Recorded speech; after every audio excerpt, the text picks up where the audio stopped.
Türkmenistanyň dürli welaýatlerinden gelip Aşgabatyň ýokary kujaýlarynda okuyan talipler duýdansyz paýtagta getirilip başlandy. Umumy ýaşaýyş jaýlarynda karantinde saklanýan bu talipler karantin şertleriniň yaramazlygyndan şikaýet edýärler. Bu ýagdaýlar barada karantinde saklanýan talipleriň bir näçesi Adatlyk radiosynyň habarçysyna gurrun berdi. Bellesek mundan ozal has takygy awgustyň aýagynda ýurtda koronavirus bilen keselleýänleriň we ondan ölýänleriň görnetin köpelýän wagtynda talipler öz ýaşaýan sebitlerinden Aşgabada we beýleki welaýatlere goý berilmändi. Şondan soň ýokary kujaýlarynda okuwlar bölekleýin online tertibe geçirilipdi. Habarçymyz bilen söhbetdeş bolan talipleriň sözlerine görä 20 sentýabrdan başlap ýurdun ýokary kujaýlarynda okuwlar geçen ýyllardaky ýaly auditoriýalarda geçirilip başlanar. Oňa ýokary kujaýlaryň ähli talipleri gatnaşar. Şu sebäpli 10 sentýabrda Aşgabat şäherine dürli welaýatlardan talipler getirilip başlandy. Şol güni Daşowdan gelen talipleriň bir bölegi Türkmen Döwlet Binagerlik Guruluşyk Institutunyň umumy ýaşaýyş jaýyna yerleşdirildi. Habarçymyz bilen söhbetdeş bolan talipleriň aýtmagyna görä dürli umumy ýaşaýyş jaýlarynda 5 gün karantinde saklanýan ýaşlar mobil telefonlary arkaly öz aralarynda hatalyşyp karantin şertleriniň yaramazlygyndan şikaýet edýärler. Bu ýerde ýaşamana hiç hili şert ýok, gaty yaramaz.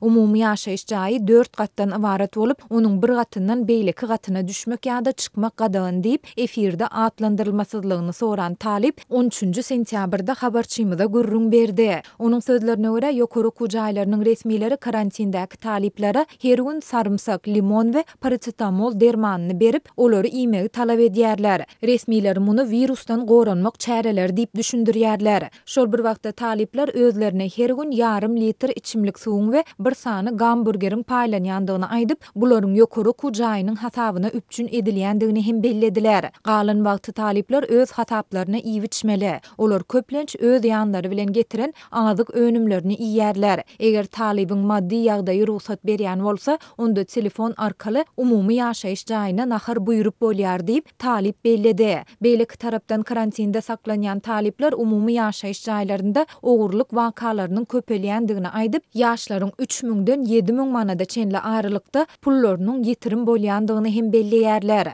Bu aralykda habarçymyz 13 sentýabrda Türkmenistanyň Oğuzhan adyndaky Injener Tehnologiýalar Universitetiniň talipleriniň hem gelendigini habar berýär. Erkin eşikdäki talipler awtobuslarda getirildi. Şuň okuw binasynyň auditoriýalarynda tämizlik işleri hem geçirilýär diýip efirde atlandyrylmasyzlygyny soran bir talip habarçymyza gurrun berdi. Bellesek häzirki wagt Türkmenistanyň dürli künjeginde koronavirus ýokançlygy giňden ýaýrap, virus bilen keselleýänler we ondan ölýänler ozal görülip eşidilmedik derejede köpelýär. Hasahanalarda yer tapdyrmaýan mahaly käbir sebitlerde koronavirus pedalary üçin tabut ýetişmeýär. Keseliň ýaýramagy ýurdun universitetlerindäki okuw prosesine hem täsir edipdi. 1 sentýabrda dürli welaýatlardan talipler ýöriti awtobuslarda Aşgabada getirilipdi. Ýöne soňra gysga wagtdan ýygyna öýlerine iýerilipdi. Mundan ozal talipler ýurdun dürli sebitlerinden Aşgabada mara we lewaba alyp barýan ýöriti otlular hem ýarym ýoly geçen soň ýygyna gaýtmaly bolupdylar. Şondan soňra ýokary kujaýlarynyň resmileri taliplere dilden eden bildirişlerinde okuwlaryň bölekleýin online tertipde boljakdygyny we munyň 70 gün dowam etjekdigini aýdypdy. Häzirki wagt ýokary kujaýlarynda okuwlaryň duýdansyz auditoriýalarda geçilmeli edilmeginiň sebäpleri barada resmi düşündürüş berilmeýär. Bu barada Adatlyk ýurdun bilim ministrliginden hem goşmaça maglumat ýa-da kommentariýa alyp bilmedi. Ýöne bu waka ýurdun orta mekdeplerinde ýokary synp okuwçylar üçin bir aý ýyda süýşürilen sapaklaryň 6 sentýabrda garaşylmadyk ýagdaýda gaýtadan başlamagyndan bir hepde soňa gawat geldi. Şonu habarçymyz bilen söhbetdeş bolan bilim işgärleriniň we enatalaryň ençemesi häkimetleriň bu ädimini okuwçylary garaşsyzlyk gününe görülýän köpçülikliň çärelere çekmek tagalasy diýip düşündiripdi. Bellesek Türkmenistan şu aýyň ahirinde özüniň garaşsyzlygynyň 30 ýyllygyny belleýär we halk maslahatynyň nobatdaky mejlisine geçirýär. Türkmen häkimetleri ýurdun orta mekdeplerinde ýokary kujaýlarynda bolup geçýän bu ýagdaýlar we onuň sebäpleri barada resmi düşündürüş bermeýär.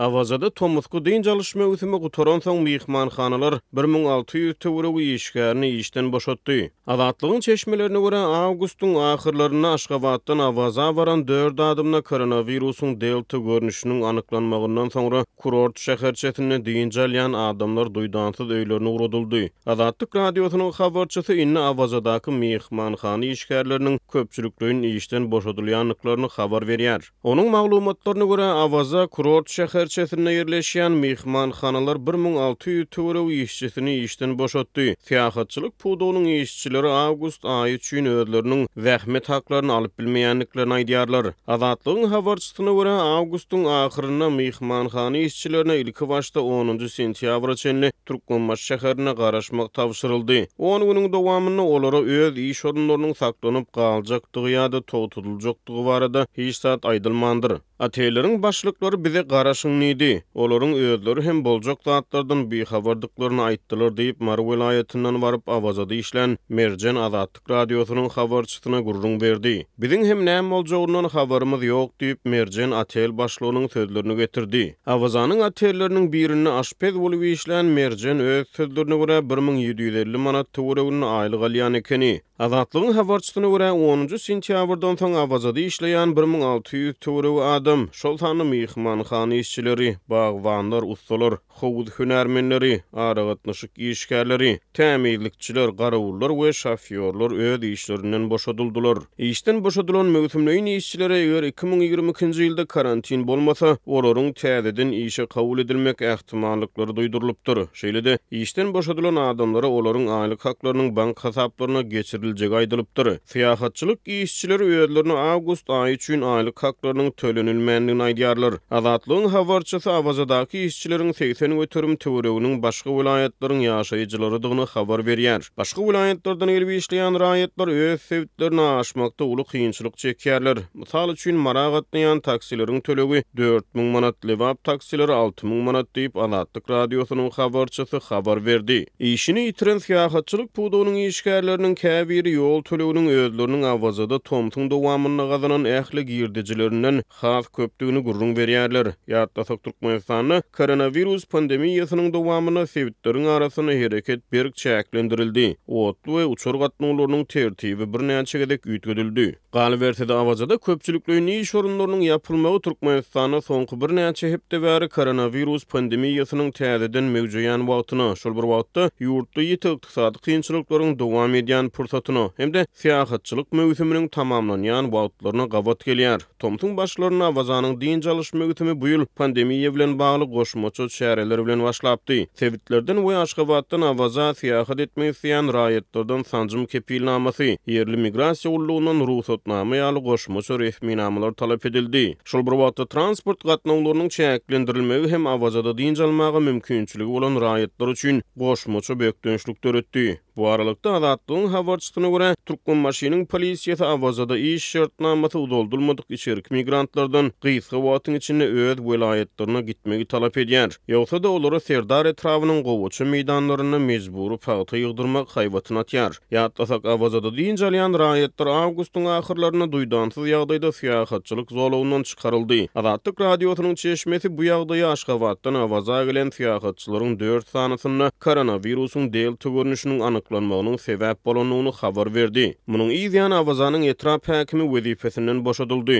Awaza mihmanhanalarına işgärleriň köpçüliklerini işden boşadylmagy barada Azatlyk radiosynyň Awaza etrap häkimliginden goşmaça maglumat almak finansygy netije bermeýär.